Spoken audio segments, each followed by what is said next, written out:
యుద్ధకాండ. రామచంద్రుడు హనుమంతుని గాఢంగా ఆలింగనం చేసుకుని ఇంతటి క్లేశమైన కార్యాన్ని మారుతి వంటి స్వామి సేవాపరాయణుడు తప్ప సాధించలేడు. వాయువో వైనతేయుడో తప్ప సముద్రం అవలి తీరం చేరడం మరెవరికీ ఊహకందనిది. పైగా అప్రదృశ్యమైన లంకానగరం అంతా తిరిగి రావడం ఎవరూ చేయలేని పని. ప్రభువు ఆజ్ఞను సమయోచితంగా నిర్వర్తించి తృప్తి కలిగించే సేవకుడు ఉత్తముడు. చెప్పిన దానిని చెప్పినట్లు చేసేవాడు మధ్యముడు. చెప్పిన మేరకు చెయ్యలేనివాడు అధముడు. మన హనుమ ఉత్తమ శ్రేణికి చెందినవాడు. అన్వేషణలో సఫలుడై వచ్చి మా రఘువంశాన్ని నిలబెట్టాడు. ఈ సమయంలో గాఢాలింగనం కంటే ఈ దూతకు నేను బహుకరించగలిగింది లేదు అని క్షణమాగి సుగ్రీవుని వైపు తిరిగి, అయితే శతయోజన విస్తీర్ణమైన సముద్రాన్ని దాటి లంకలో ఆ వానరులందరూ ఎలా ప్రవేశిస్తారు అన్నాడు. సుగ్రీవుడు, రామభద్ర, ఇది నీ వంటివాడు శంకించవలసినది కాదు. జానకి జాడ తెలిసింది, ఇక నిర్విచారంగా ఉండు. శాస్త్రవిధుడమైన మహావీరుడివి నువ్వు చింతాభర హృదయుడివి కాకూడదు. సాగరాన్ని మేము అవలీలగా దాటగలము. శోకశీలి కార్యసాధకుడు కాలేడు. ఒక మారు నా సేనాపతులను చూడు. వారంతా మహోత్సాహంతో ఏ సాహసానికైనా సన్నద్ధులై ఉన్నారు. సముద్రానికి సేతు కడదాం. దక్షిణ తీరాన త్రికూటగిరి మీద లంక చేరి రావణ సంహారం సాగిద్దాం. నువ్వు ధనస్సు చేతపట్టి నిలబడితే ఎదురెవరు? అచిరకాలంలో నువ్వు జానకి దేవితో కలుస్తావు. ప్రయత్నహీనుడైన క్షత్రియుని అందరూ చులకనగా చూస్తారు. క్రోధోద్రిక్తుడికి అందరూ తల ఉంచుతారు. సాగర తరణం కదా, నీ శంక దానికి తగిన ఉపాయం ఆలోచిద్దాం. నా మనస్సు శుభ సూచనలతోనే పులకిస్తున్నది. ఇక అనంతర కర్తవ్యం ఆలోచించాలి అన్నాడు. రామునికి ధైర్యం వచ్చింది.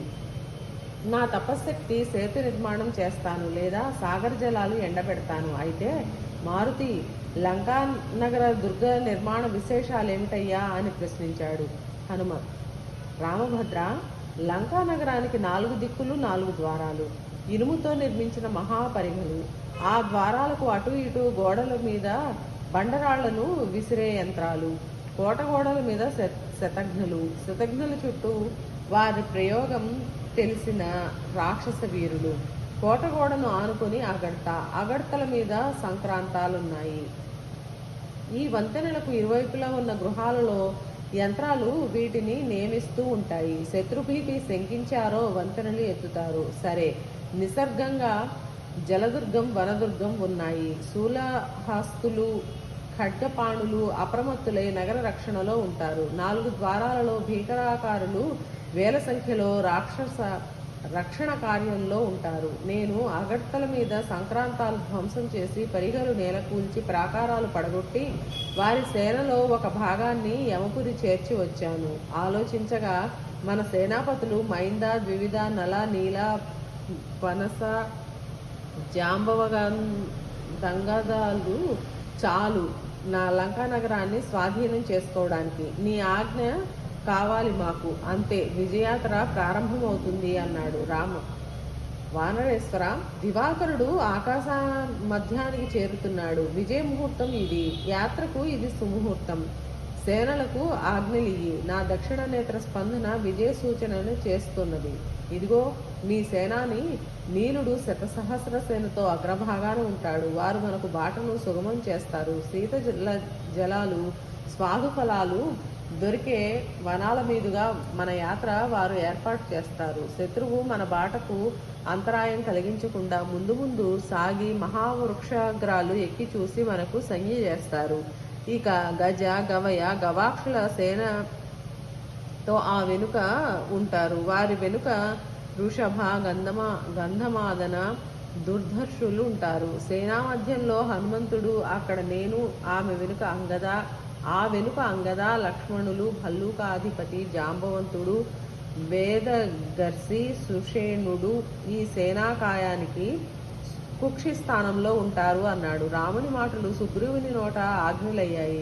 ఉత్తర క్షణంలో గిరి శృంగాల మీద, వృక్షాగ్రాల మీద వానరులందరూ ప్రయాణ సన్నద్ధులయ్యారు. లక్ష్మణ సుగ్రీవులు దారి చూపగా రాముడు విజయయాత్రకు అడుగువేశాడు. వానర భల్లూక సేనుల హర్షధ్వానాలతో ఆకాశం దద్దరిల్లింది. నీలుడు, కుముదుడు, మార్గశోధనతో ముందుకు సాగుతున్నారు. గజ, గవయ, గవాక్ష, కేసరి ప్రముఖులు పార్శ్వరక్షణలో అప్రమత్తులై ఉన్నారు.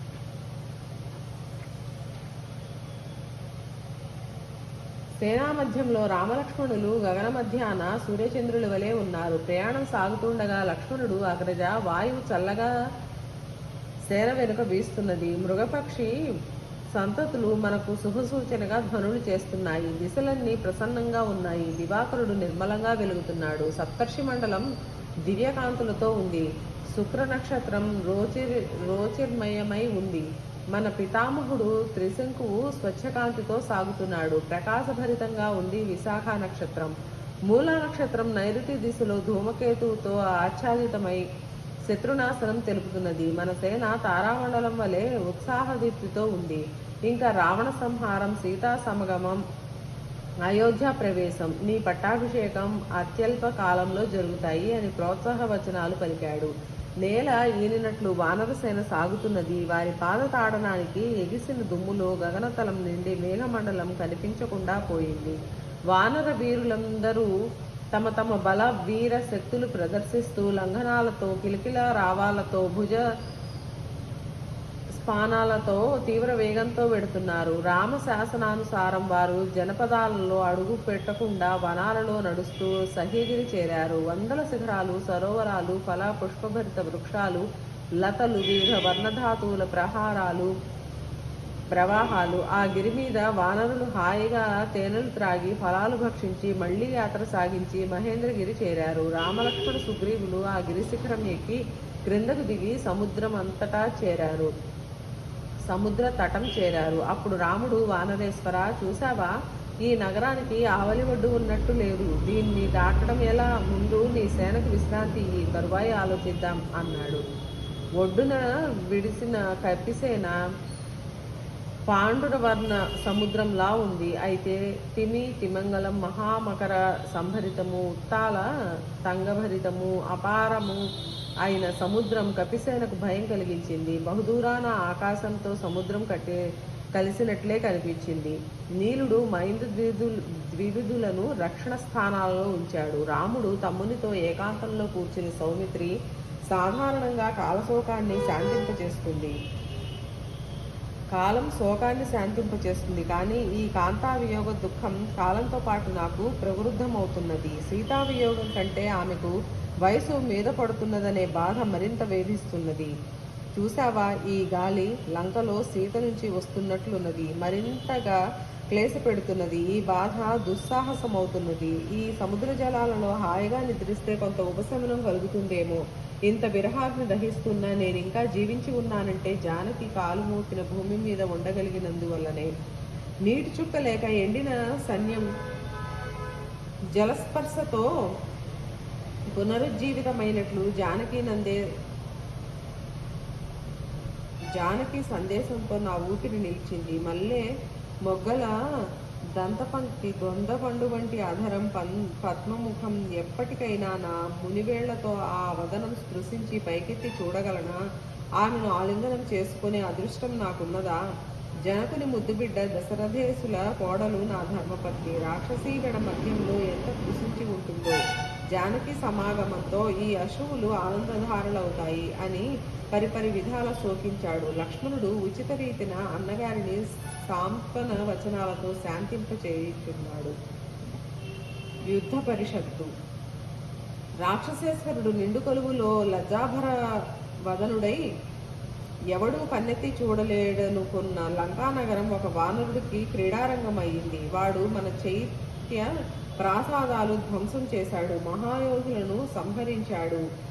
నగరమంతా అల్లోకల్లోలంగా ఉంది. ఇప్పుడు మన కర్తవ్యం ఏమిటో ఆలోచించండి. సమర్థులైన మంత్రులతో, మిత్ర బాంధవ గణంతో యోచించి కార్యరంగంలో ప్రవేశించేవాడు ఉత్తముడని, తమకు తానే ధర్మాధర్మ నిర్ణయం చేసుకునేవాడు మధ్యముడని, గుణదోష పరిశీలన లేక దైవాన్ని గణుతింపక ఉపేక్షతో ఉండేవాడు అధముడని ప్రాజ్ఞులంటారు. శాస్త్రవిధులైన మంత్రులు ఏకాభిప్రాయం ప్రకటిస్తే అది ఉత్తమ పదం.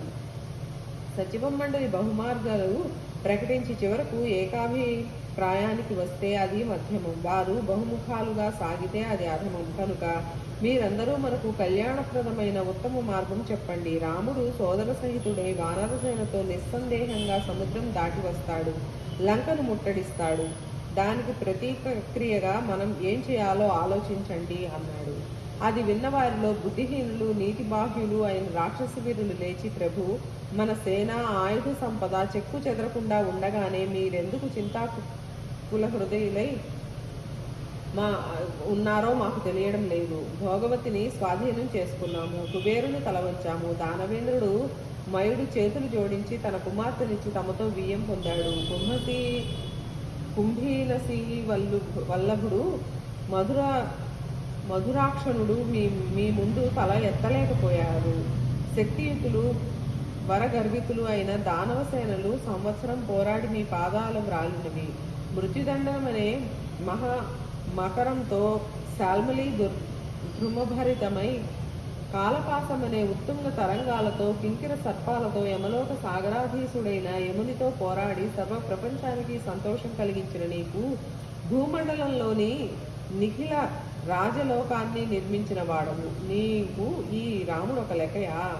అంత దేనికి? మన యువరాజు ఇంద్రజిత్తు ఒక్కడు చాలు.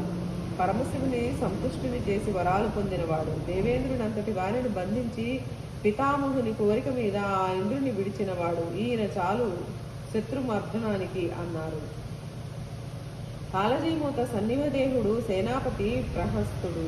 దేవ, దానవ, పన్నగ, గంధర్వ గణాలన్నీ కలిసి వచ్చిన మన రాక్షస వాహిని ముందు నిలబడలేము. ఇక ఈ నరుడు ఒక లెక్కయా? అయితే ఆ వానరుడు వచ్చినప్పుడు మనం అజాగ్రత్తలో ఉన్నాం కనుక వాడు అంత పని చేసి వెళ్ళాడు. కానీ లేకుంటే ఊపిరితో కదిలేవాడేనా? నీ ఆజ్ఞతో నేను సర్వలంకా రక్షణ భారం వహిస్తాను అన్నాడు. దుర్ముఖుడు, ఆ వానరుడు మనకు చేసిన దానికి ప్రతీకారంగా నేను వెళ్ళి సర్వ వానరాలను నాశనం చేసి వస్తాను. వజ్రదంష్టుడు, హనుమంతునితో మనకేం పని? రామలక్ష్మణ సుగ్రీవులు మన శత్రువులు. ఆ ముగ్గురిని ఈ పరిహాయుధానికి బలిస్తాను. అదీ కాక మన వారిలో కొందరు కామరూపులు మానవ రూపాలతో వెళ్ళి భరతుడు తమను పంపించాడని, ఆయన రానున్నాడని నమ్మగలుగుతూ వారితో ఉంటారు. ఆ సమయంలో మేము ఆకాశ మార్గాన దాడి చేస్తాము. పైన మేము, కింద మనవారు. నిశ్శేషం కపిసేన అని అట్టహాసం చేశాడు. అప్పుడు కుంభకర్ణుని కొడుకు నికుంభుడు తనకొక్కడికే ఆ పని అప్పగించమనగా, వజ్రహస్తుడు, నేను చాలనా? వారందరినీ హాయిగా ఆరగించి వస్తాను అన్నాడు. మహాయోధులు ఒక్కొక్కరే లేచి తమ శక్తిని ప్రకటించారు. విభీషణుడు, మీరంతా ప్రశాంతంగా ఉండండి. సామధాన భేదాలు విఫలమైతేనే దండనీతి చేపట్టాలి. ప్రమత్తులు, దైవోపహతులు, అంతర్విరోధాలు కలవారు పరాజయం పొందుతారు. ఇప్పుడు మన శత్రువు విషయంలో ఈ మూడూ లేవు.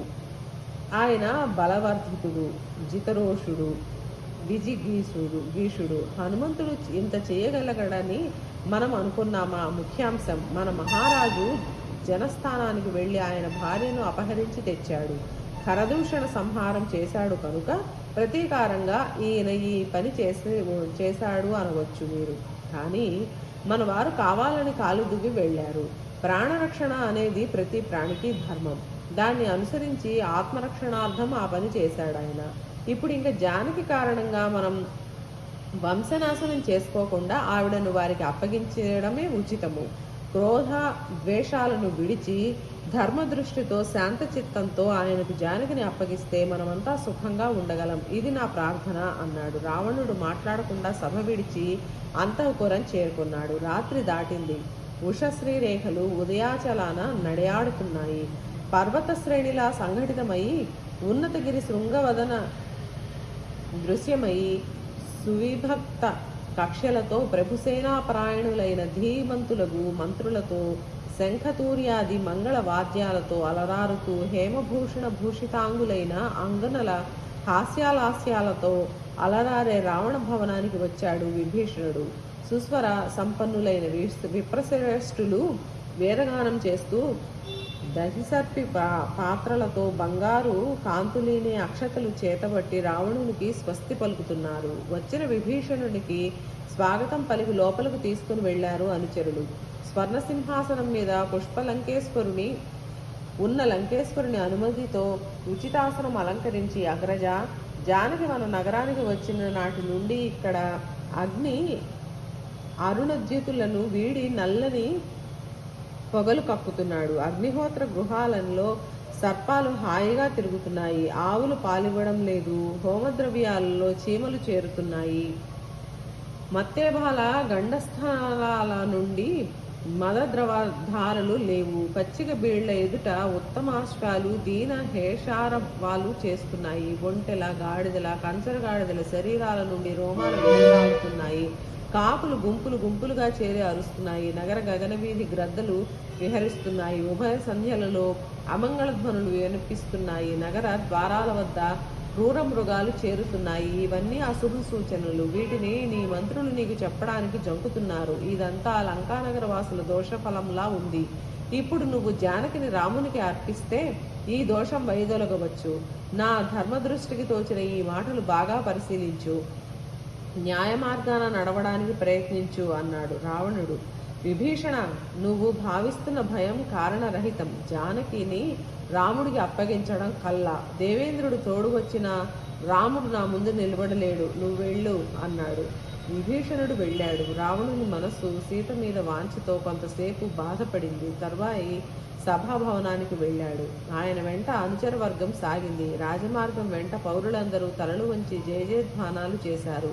మంగళవాద్యాలతో, స్వాగత గీతాలతో రావణుడు వైఢూర్య సింహాసనం అధివసించి మంత్రి దండనాథులకు కబురు పంపాడు. అందరూ వచ్చారు. విభీషణుడు కూడా వచ్చాడు. సేనాపతి ప్రహస్తుడు లంకేశ్వరుని నగరం రక్షణ వ్యవస్థను అప్రమత్తం చేసి వచ్చాడు. అప్పుడు రావణుడు ధర్మ, కామ, అర్థ విషయాలలో చిక్కులు కలిగినప్పుడు, ప్రియాప్రియులు జరుగుతున్నప్పుడు కష్టసుఖాలు మీ ముందుంచటం అవసరము. ఇంతవరకు మీతో ఆలోచించకుండా ఏ పని చేయలేదు. అలా అన్ని పనులు ఫలవంతం చేసుకువచ్చాము. ఈనాడు కుంభకర్ణుడు కూడా నిద్రలేచి సభాభవనానికి రావడం విశేషం. సరే, ప్రస్తుతానికి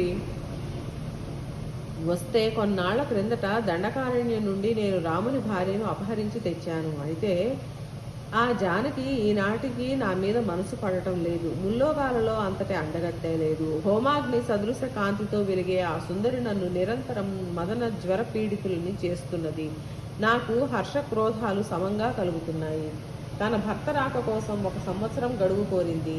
అప్పటికీ ఆయన రాకపోతే నన్ను చేపడతానంది. విశాల సాగరాన్ని వారు దాటి రాలేరని నేను అంగీకరించాను. కానీ వ్యవహారం మనం అనుకున్నట్లు లేదు. మొన్ననే ఒక వానరం వచ్చి వెళ్ళింది. మనకు మానవుల వల్ల పెద్ద బాధలేమీ లేవు. మీ సహాయంతో దేవాసురులను ఓడించాను. ఇప్పుడు కూడా మీరంతా ఆలోచించండి. రాముడు వానరసేనతో సముద్రం ఆవలి ఒడ్డున దిగాడని విన్నాను. ఇక వారు సముద్రం దాటి రావచ్చు. జానకిని విడిచిపెట్టడం అనేది జరిగే పని కాదు. ఇక శత్రు సంహారానికి మార్గాలు చెప్పండి అన్నాడు.